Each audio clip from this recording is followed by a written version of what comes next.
yang menampilkan perilaku yang mencerminkan kesatuan dan atau kepatuhan terhadap hukum. Di Indonesia, penegakan hukum masih menghadapi berbagai tantangan, betul? Betul. Terhadap hukum. Banyak masyarakat yang mengabaikan peraturan yang sudah diberikan, tetapi masih ada yang melanggar. Terutama yang kayak misal kita bolos sekolah, itu kan peraturan di sekolah. Apalagi masyarakat kayak judi online, itu dan sebagainya. Dalam penegakan hukum. Kedua, untuk mengetahui apa saja peran kepolisian dalam kehidupan di masyarakat. Manfaatnya adalah kita dapat menambah pengetahuan dan wawasan tentang bagaimana bentuk kepatuhan masyarakat dalam penegakan hukum. Kedua, dapat menambah pengetahuan dan wawasan tentang apa saja peran kepolisian dalam kehidupan di masyarakat.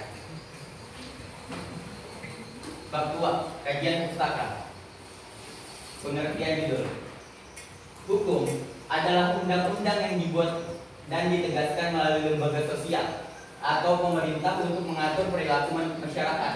Hukum yang ditegakkan oleh negara dapat dibuat oleh legislatif, kelompok atau oleh seseorang legislator tunggal yang menghasilkan undang-undang oleh eksekutif melalui keputusan peraturan yang ditetapkan. Terus lanjut ke penegakan hukum adalah suatu sistem aparatur pemerintah yang bertindak secara terorganisir untuk menegakkan hukum dengan menemukan itu sebagai suatu konsep dalam pengembangan masyarakat yang digunakan secara umum dan luas. Partisipasi adalah konsep pokok dan prinsip dasar dari pengembangan masyarakat karena di antara banyak hal partisipasi terkait dengan gagasan hak asasi manusia. Lanjut B, penjelasan masalah. Apakah di negara kita ini sudah berjalan dengan baik hukumnya? Tidak. Kan? Nah, oleh sebab itu, kenapa negara Indonesia adalah negara hukum disebut dalam pasal 1 ayat 3 bahwa negara Republik Indonesia adalah negara hukum. Akan tetapi, apakah hukum di Indonesia sudah dijalankan dengan baik? Tidak. Penegakan hukum di Indonesia saat ini masih belum berjalan dengan baik. Penegakan di Indonesia masih tumpul ke atas, tajam ke bawah. Misalnya, kasus korupsi di Indonesia, banyak para pejabat yang korup tetapi dibebaskan atau diponiskan beberapa tahun saja. Beda hal dengan masyarakat yang ada di Indonesia ini kan, masyarakat sekali aja misal ada contoh kasus yang nenek-nenek kayu bakar dulu berapa tahun? 1 tahun. Nah, apakah itu adil bagi kita? Tidak. Kita harus menegakkan hukum itu secara adil. Ya. Ada lagi contoh kasusnya adalah yang lagi hangat diperbincangkan dalam akhir tahun 2024 ini. Dalam kemarin maksudnya, yaitu kerugian negara sekitar 270 triliun dalam korupsi timah. Pelaku yang divonis adalah suami artis yang berinisial SD. Pelaku berinisial HM dijatuhkan pidana penjara selama 6,5 tahun. Apakah itu adil? Tidak. Nah, makanya. Dan didenda pula 1 miliar. Apakah itu adil? Tidak kan? Tidak. Lanjut. Bab 3, pembahasan. Nah, di sini saya akan menjawab pertanyaan dari rumusan masalah saya.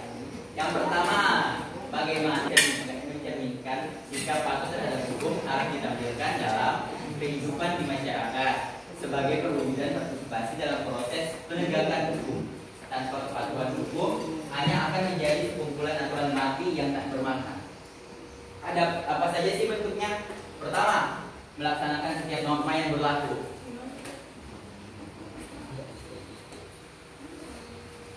Apa sih itu norma atau masyarakat? Norma juga bisa dilakukan dalam konteks termasuk budaya, agama, etika, dan hukum. Contohnya, norma kesopanan dalam bicara, norma kesusilaan, norma ketaatan hukum, norma menjaga kebersihan lingkungan, dan norma agama. Kedua, adalah kegiatan atau tradisi bergilir menjaga keamanan di lingkungan desa kita. Bisa dilakukan di desa-desa maupun di kota. Contohnya, hal-hal aneh seperti pencurian, kebakaran, ataupun lain sebagainya. Selanjutnya, kerja bakti adalah suatu kegiatan untuk menyelesaikan suatu proyek yang dianggap berguna untuk kepentingan bersama. Manfaatnya adalah untuk menumbuhkan sikap kekeluargaan kita dan keakraban kita di antara masyarakat, dan juga menjaga kebersihan lingkungan kita, meringankan pekerjaan yang dilakukan, dan membangun kepedulian. Berikutnya, tidak melakukan perbuatan yang menyebabkan kekacauan di masyarakat. Dalam kehidupan masyarakat, penting dalam menjaga keamanan di lingkungan kita. Salah satunya adalah dengan penegakan hukum. Di Indonesia, kualitas penegakan hukum menjadi salah satu tolak ukur keberhasilan suatu negara dalam menjaga kedamaian dan narkotika. Kedua, pencegahan kriminalitas. Selain menjaga kasus kriminal, polisi juga aktif dalam upaya pencegahan kriminalitas melalui di daerah yang rawan terjadi kejahatan. Ketiga, untuk kepatuhan masyarakat dalam penegakan hukum adalah untuk menciptakan ketertiban di lingkungan masyarakat, keadilan, kedamaian. Karena bila tidak mencerminkan kepatuhan, maka akan menjadi kerusuhan dan mementingkan egonya masing-masing. Kesimpulannya yaitu partisipasi masyarakat dalam berbagai bentuk telah diberikan kontribusi signifikan dalam penegakan hukum di Indonesia. Meskipun demikian, masih terdapat sejumlah hambatan yang harus diatasi. Untuk meningkatkan efektif partisipasi masyarakat, perlu adanya upaya yang lebih sistematis dalam memberikan pendidikan hukum, kepercayaan masyarakat, serta melibatkan masyarakat secara aktif dalam proses pembuatan kebijakan hukum. Di Indonesia harus adil atau setara, tidak membeda-bedakan antara masyarakat biasa dan pejabat, karena semua yang ada di mata hukum itu sama semuanya. Oke. Sekian dari presentasi saya hari ini, kurang dan lebihnya mohon dimaafkan. Wassalamualaikum warahmatullahi wabarakatuh. Assalamualaikum warahmatullahi wabarakatuh.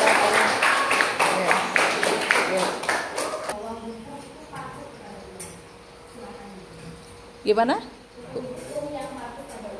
Oke, hukum yang patuh pada uang. Kira-kira gimana pandangan Farel sehubungan dengan tulisan yang kamu tuliskan tadi?